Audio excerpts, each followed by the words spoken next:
Hey everybody, it's Sabrina. Welcome back to my channel. So my voice sounds much better than it had been sounding, so now I can attempt to do this voiceover. I wanted to get this video out sooner, but just couldn't because of my voice. So we're gonna do December daily, day 7, 8, and 9. So this will be a little bit longer of a process video. For the 7th, it was a Saturday, and I went out shopping, and I took my daughter. My son wanted to go to the high school to kick some soccer balls, and since we went shopping out on the town, I thought that it would be fun to use this 10 by 8 paper that has little townhouses on it, and then use the entire thing. That way I could make a flip out. I also wanted to figure out a way that I could cut some of the houses out and make them 3-dimensional by adding some foam on them. So that's what I'm going to attempt to do here, is just take the paper and start cutting it out. I have no idea. Well, at this point, I had no idea how it was all going to turn out. And I was thankful that I had the time to actually figure this project out, because I had an idea in my head, and I don't know, it felt like it took a lot longer to make this whole idea come together than I initially thought. So you can see here, I'm cutting out a few of the houses. I'm not going to cut every single one out. I kind of wanted it to be staggered. So like pop dot one house, not the other one, pop dot another one, and so on and so forth. So it's like a pattern of the houses that are pop dotted. I also printed my photos at 3x2. I have a photo of my daughter and I holding the Michaels basket, another one of the Target stuff. I also took a picture of, well, I tried to take a picture of me standing in front of the camera that's at Michael's when you use the self-checkout. It didn't turn out so great, but I still thought it was a fun photo to use, so I used that. And then I got a car selfie of all three of us, so I love it. I love the mix of photos, and it was just a wonderful day shopping with my kids, because I don't know about you, but I feel like throughout the years of being a parent, you never know if it's going to be a good shopping time with your kids. It's always an adventure, but you don't know what kind of adventure. So it was really nice to have a fantastic day with my kids out and about. I also decided that with this paper, I was just going to cut the houses out and kind of piece the paper back together by using just thin copy paper behind it, so that way I could keep the background, which has like a subtle tan color, I guess, and some stars. I will say that I don't know why I didn't realize that I should just use a whole sheet of copy paper instead of 2 separate sheets. You can see I'm putting on the second one, because using the full sheet makes it easier for that fold and that crease, and that way there's not like, I don't know, it just makes it better when you're trying to fold the paper and you don't have multiple papers, and it makes it more connected. I learned this lesson in day 10 when I put together a page about my birds. So this is what I'm talking about. You want to have a full paper, so that way when you fold the crease, it's connected. It's all one cohesive unit. So that is my point in sharing that, is that you want a full piece of paper for your backing. I am starting to work on the houses and putting them back in and figuring out that staggering pattern that I want. And I'll just grab some foam, and my foam is not adhesive type, so I have to add another layer of adhesive on top of it and then put the houses down. Now, another place that I kind of got stuck was figuring out what to put above my photos or what to put with my photos. I took a lot of that decision process making, or maybe not decision processing. I took a lot of that out of the video, but I spent way too much time trying to figure out what I was going to use to decorate this page. And like I've been telling you guys throughout this whole December daily season, I feel like I've been a lot better about making a decision, sticking to the plan, making it simple, and not overcomplicating things. But this page really, I don't know.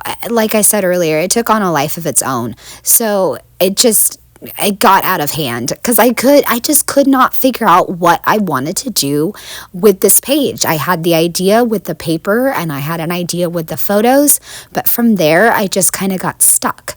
I did figure it out and I really love the result. I just don't want that indecision anymore. Like time is precious. But anyways, I'm glad that you are joining me on this adventure of putting together this page. Now, when I was putting in the photos, this photo of my kids and I in my SUV, I had initially put it right on the crease, and I'm so glad that I did not do that, because once I fold the paper over, you can see the 7 and that main photo of me and the kids. So I absolutely love it, and I think it looks fantastic. I'm so happy that I put it there. So I pulled a gold circle that says "Come Together," and I really liked that circle because, it reminds me of a Beatles song, and Beatles music is one of our favorites as a family. But then I was like, I don't know if I really want to embrace the gold. I have a hard time with the gold. And like I've also told you guys, I'm running low on gold chipboard stars. So I was like, I don't know. I just don't know. So I went through my die cut 4x6 box and I found this vellum printed piece that was green and it says "Together." So I decided to use that as a title piece because it takes up, a good chunk of room. But then once I remove that, I have that empty space where that "Come Together" was going to be. So how am I going to fill that? That's where it took a while to figure out the different embellishments or what embellishments I wanted to use. Right now, I'm pop dotting one of the houses on the folded portion on the left-hand side. I've just pop dotted one house. Now I'm kind of playing with the different pieces that I found. I found some like shiny painted chipboard stars with the tan color.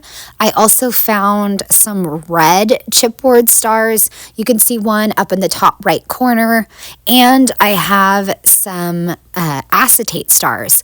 So I figured, you know what, let's just throw them all together. Why not? I mean, it's my project. I can throw them all together. Plus, it will emphasize the colors in the photos and also with this paper that I have. So up above the photo of my son and my daughter and I will have one of the large acetate stars that is green, and then a wood veneer star, but it has like that glossy coating. That's going to go there as well. And then I need to put in my last photo on the left-hand side. It is the photo at Target. And then I just trimmed off what was hanging off of it. It makes it so the photos are going to not all be the same size, because it's almost like it's a 2x2 photo now. I also did pop dot it, since there was one other photo that was pop dotted, which is the kids and I photo. So now I have buildings that have dimension and photos that have dimension, and it's a really playful spread that I'm putting together. I almost want to say eclectic, but I'm not sure if that would be the right term. But I pop dotted that photo, and now I can figure out what's going to go on the left-hand side above the Target photo. It's like when you put all your stuff on the conveyor belt. That's the photo I got, like an overhead shot. I also am using a large wood veneer star right below "Together. So that was really fun to be able to finally find a home for that star. I don't remember what year it was from. Maybe it was just from last year. I'm not sure. But I'm adding all kinds of double-sided tape to my stars so that way I can add them in, and I put those above our photo.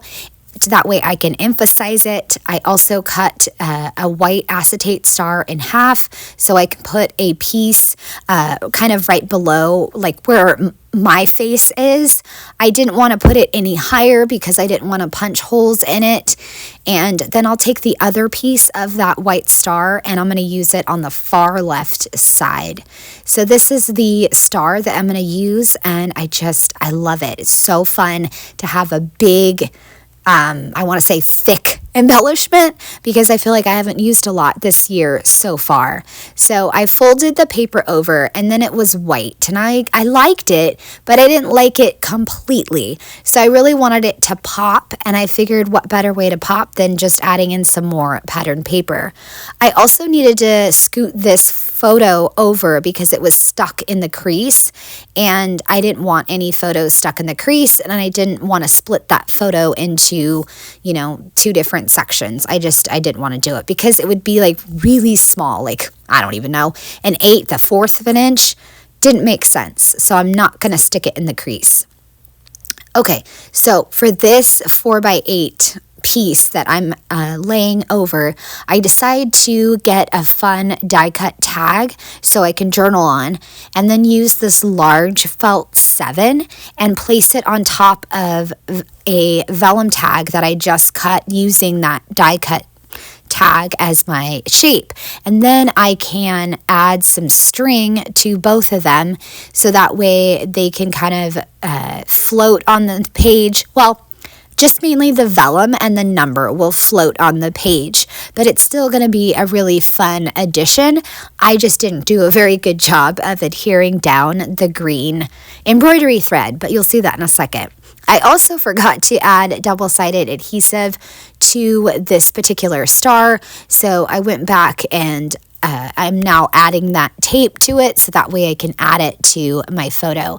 So look how fun that is. I have 3 different types of stars and I love it. Definitely adds lots of different movement to the page.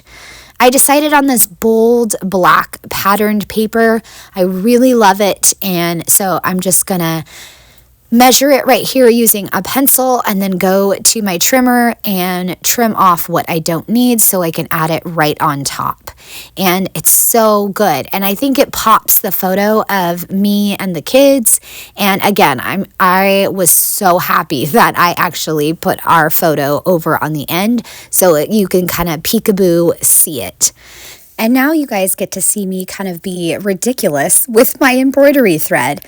As I was threading it through, one of the pieces of the embroidery thread came loose, so I was having to string it through, and I eventually got it, but I made the knot really loose, but I could always go back and fix it if I wanted to, but I just really love this little touch of a little bow and just tying it and being able to have some journaling underneath. So I just like how it turned out, and it gave me a spot where I could add my journaling, since adding the journaling is definitely an important part for me. I want to make sure that most days have journaling, especially if it's important like it was for this particular day. So I didn't poke it through or anything like that. I didn't need to do that. So I just adhered it down with adhesive, and then now I can journal about going out with my kids on Saturday. So the whole reason I went out is so that way I could get some white foam to make my book ornament. And Michael's was having a fantastic sale. So my daughter and I both got some goodies at Michael's. I got some new markers. She got some New Year's poppers, and she probably got a few other things. But it was a wonderful time together. And then, she got baking supplies. That's what she got. She got a bunch of baking supplies because my daughter loves to bake. And then we went to Target, and I got a bunch of my gingerbread treats that I love and a few other things. So it was just so good, so much fun. And we also smelled a ton of candles at Target, which was hilarious. My daughter and I couldn't stop laughing, and we're like, our noses are going to fall off because we're tired of smelling candles. It was just so good. And I added that black piece of paper right on top to wrap up this page. And now I can adhere it to the back of 6, which is Gingerbread Friends. And I will say that there is a lot of layers to hold together 6 and 7. So I hope that they stay together. And at one point after making this, I did go back and add some more double-sided tape in between the layers so that way everything can stick together, because it is a lot to stick together. Okay, so that is 7. It's amazing, and I had so much fun playing with it and putting it together and coming up with it. All right, so for day 8, because I spent such a good portion of the previous week and the weekend making this book ornament, I knew that I wanted to document it. I also did not want to punch holes in this photo that I got. I got a close-up photo of my book ornament where I take the book covers and I use sticker paper and adhere them to foam pieces. I can actually post the reel on YouTube. I just always forget to do that. But this is the close-up shot of it, and I did not want to punch the holes in it. So I'm making my own adhesive pieces, or not adhesive pieces, my own cardstock pieces that I can add to the photo. I am going to grab my album so that way I can measure where the 3 holes are and I don't get it wrong. I'm sure there's probably an easier way to do this, and if you guys have an easier way to do this, I'd love to know. It would be fantastic to know an easier way. But for me, I just punch the holes for the 2 different sections, then I cut it a little wider than I need so that way I can fold it over and then punch the holes again to the second side. And that way it has it's like not just one piece of cardstock, it's 2 pieces of cardstock stuck together, so hopefully it's a little bit stronger.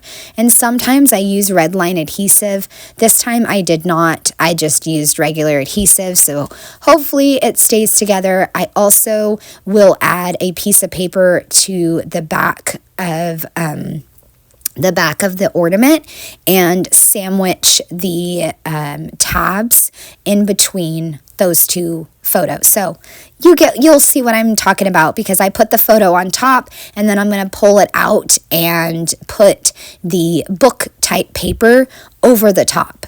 So everything should be sandwiched in nicely and nothing should be falling out. I don't know why that's such a concern for me right now, but I am concerned about it. I just want to make sure these albums last, right? So this paper that I got is from the digital Ali Edwards Read mini kit. So I just printed it out 4x8, and then all I'm going to do is add a die cut title that says books and then 2024. I believe both of the fonts that I used, books and the numbers, are digital ones from Ali Edwards. Lately I've been using a lot of fonts that I downloaded, but I don't think that these are. On the front of this I put a gold and white 8 chipboard piece down on the bottom, and then a die cut that says just one more chapter. So easy and simple, and this one I didn't feel like needed journaling because it's pretty self-explanatory. I think I'm saying it right. And it's just all about the different books that I'm reading. I'm going to add my title right down the middle and call it done. I just love when some days can be super simple like this. You don't need journaling. You don't need a lot. You just need a photo and a title, and it works out fantastic. So I do need to add in a few more books because I think the books that I printed were all the way up till November, I believe. So once December is done, or I could even start now adding in the books. I just don't want to forget, because I think there was another year where I forgot, because this is actually my 3rd year of making an ornament. So I just got to make sure I print all the books and get them all into the ornament. Okay, so I've got it all done, put it back in the album, and then I'm going to do one last day, which is day 9. And day 9 was a crazy, crazy Monday. I think in my Hobonichi cousin journal, I have written just another maniac Monday. I think I've written that title several times. So I decided, you know what, let's just include that theme in my December daily. And so that's what I'm going to do. I used this journaling card that has 6 different spots, and then I had some sticker attachers for the bottom of the bottom rings. So that's what I'm gonna do. I again grabbed my album so that way I could make sure that I'm putting them in correctly, because I didn't want to just eyeball it. I also did add red line tape to the sticker pieces and the back of the sticker pieces so that way they will stick to the journaling card. And then on the front of this, I will put a 4x6 piece of paper that I can decorate and stamp out my title. So once I get these little sticker attachers, I can take it out of the album and cut a piece of 4x6 paper to be the front. So I'm going to move the album and cut that paper that I need, and then that's when I will close the sticker pieces that I have. I also want to add a little strip of this black paper that says December, which I love because it's not like, it's almost like the pattern was made diagonally in both ways, so it makes it look funky and kind of wacky. But at the same time, as you can see on the screen, if you look far away from the pattern, it almost looks like diamonds. So it's a very interesting pattern, and I just love it. It went perfect with my theme. So I've got the white paper on there, and I closed my sticker pieces. Now I'm going to cut 1 inch of this paper to use up at the top. And then I think the way that I set the paper right on top, I wound up not using a whole inch because I put the paper so that way it would stop at the top of the sticker tag. So I have that down, and then I'm going to use this fun stamp set that I can't get enough of in this album. But that's also a good thing, right? I can just keep repeating the same theme throughout the album using this stamp set. But I want to stamp out just another Manic Monday. And just like earlier when I was having trouble saying the title of this song, I had trouble stamping it out. And you will see that in a second. And I even, instead of doing Manic, I did Maniac, and I fixed that off camera. You're not going to see me fix it because I didn't realize until afterwards. But for right now, I'm stamping just another, and I really should have scooted it over just a little bit to the left, but that's okay. It goes along with the theme of a crazy, crazy day. So stamped the R, and then I grabbed a different font so that way I could bring emphasis to the word Manic Monday, well, just the word Manic, and I grabbed the red ink so that way I could emphasize it again, and I start to stamp Monday. I'm thinking to myself, I'm going to spell Monday, so I stamp M, and then I stamp O, and then I'm like, shoot, I need to grab a piece of paper so I can stamp A, and then just cover it up. So I wind up stamping, I'm just having a mess with this word. I stamp it, fix the A, and then I still add an extra A at the end to put Maniac instead of Manic. Oh boy. So it's just funny sometimes, these little things that happen when you're trying to make pages. But I will fix it, and you will see it at the end of this video that it is fixed. And then I go back to the December daily font, and I use Monday. In this, I spell out Monday. Thankfully, no spelling issues. And then I have a spot in the bottom right corner for the 9. I actually pulled out several options. I'm really liking that I have more of a number collection, and I can pull out different numbers to use. And then I grab my star bucket, and I wanted to see what kind of stars I could use. I'm obsessed with stars. I just love them. They're the best. And I find 2 stars that have like felt on them. So I'm going to use those in the little spot over by the just. That way you can't really tell that I should have scooted over the word a little bit. And then I'll use one down tucked right at the bottom of the 9. I also erased my pencil lines, which helped me to keep it relatively straight, and I knew where to stamp. And then these felt pieces will need some double-sided tape. Adding double-sided tape to these pieces is almost as hard as trying to add adhesive to cork. But I still think cork is the hardest. And then now that this front page is done, I can go ahead and flip it over and write out my 6 little stories. And again, I want to grab that Tombow pen that I've been using so that way I can add some emphasis to certain words. The first little story is loving and snacking on kettle corn and gingerbread people. So I emphasize the word snacking. The second box is going to have the emphasis on full day and then the time, because it was a full day of kid activities from 1:45 p.m. all the way to 7 p.m. I actually took off work a little bit early so I could take my son to a soccer game. So it was a long, long day of activities. I also said it was cold and foggy, and I said it was my son's first high school game, and we had a treat of junk food. There was no way I was going to be cooking. And then the last little story, I emphasized end and day. I said I was exhausted from all the going, so many tabs open, and I'm so not in the mood for any house chores. So I'm sure the house was just left a mess that particular night, and that's okay because I did a lot more in other areas, and that's okay, right? It's all okay. So now that I have that all wrapped up, I can put it back into the album and show you guys how 8 and 9 look. And so the next video will be 10. And I mentioned earlier that it is all about the love of my birds from Target. They are the best. Okay, so here it is, 8 and 9. I hope you guys have enjoyed watching this despite my little bit of a different sounding voice. I appreciate you taking the time to watch, and I'd love a subscribe if you're new to my channel. All right, have a great day. Bye.